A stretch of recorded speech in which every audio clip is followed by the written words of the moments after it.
Hi, I'm Robert Stevens. Today we're in Monroe County, Tennessee.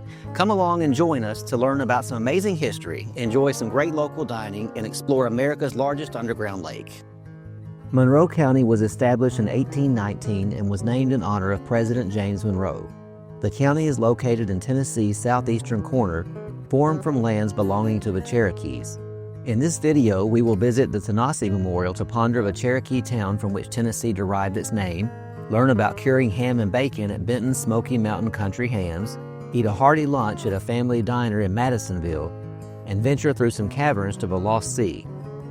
But we start the day with a tour of Fort Loudoun State Park, an important yet underappreciated site in the French and Indian War. Fort Loudoun is one of the first British fortifications built on the western frontier. Constructed in 1756, this fort was designed to counter the forces of the French who were active in the Mississippi Valley. The fort was designed primarily as a defensive position to help defend the Cherokee.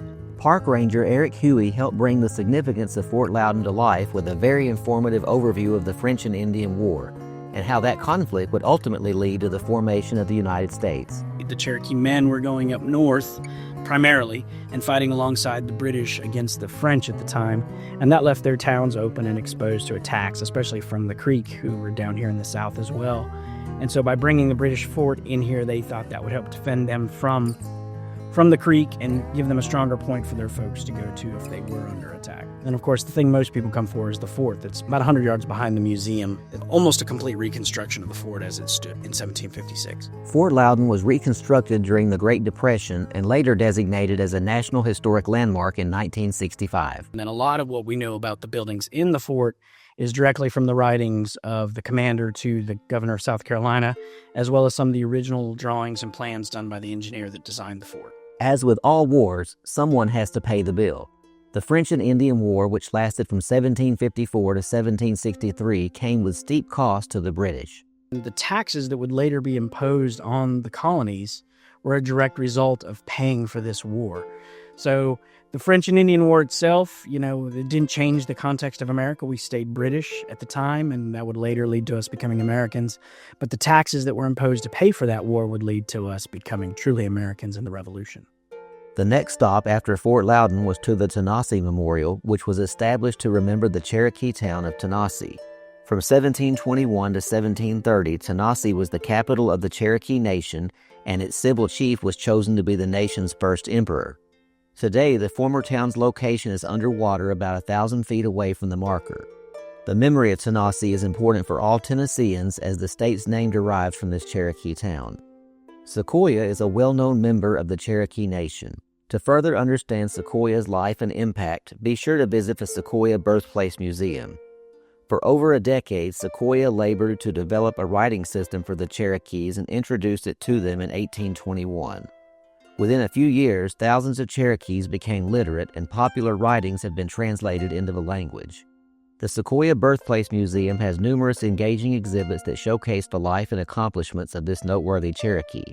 After learning all this history, we made our way to Benton Smoky Mountain Country Hams, which has been in business since 1947. Tommy Bateman enthusiastically explained how the company cures hams and bacon.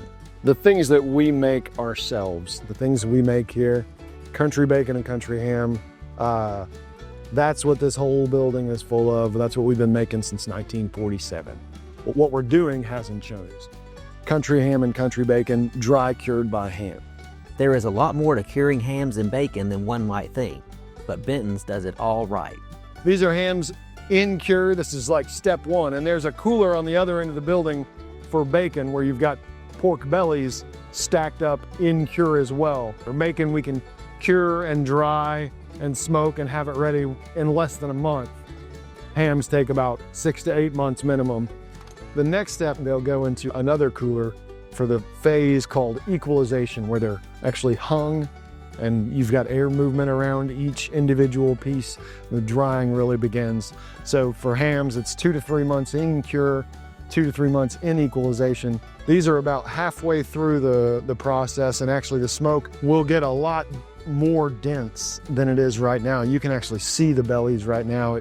Once this room fills up with smoke, it's hard to even see just a foot or two in there.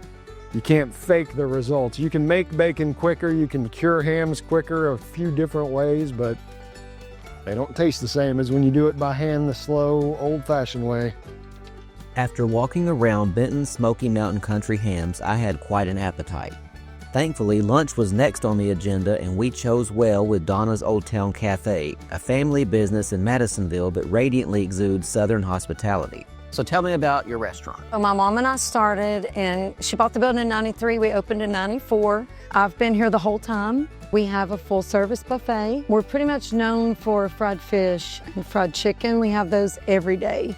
Our breakfast bar is really, really popular. We use my grandma's chocolate gravy recipe. I'm so sad that you missed that today. You may have to come back for breakfast. We specialize in family cooking. I was joking with the girls the other day that work here. We do have a few guys, but I said I got a bunch of 20-year-old grandmas working in here because when they leave here, they know how to cook everything.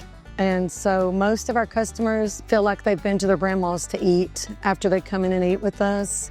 And that's how I want them to feel. Food is feeling, to me, has a lot of emotion in everything we cook.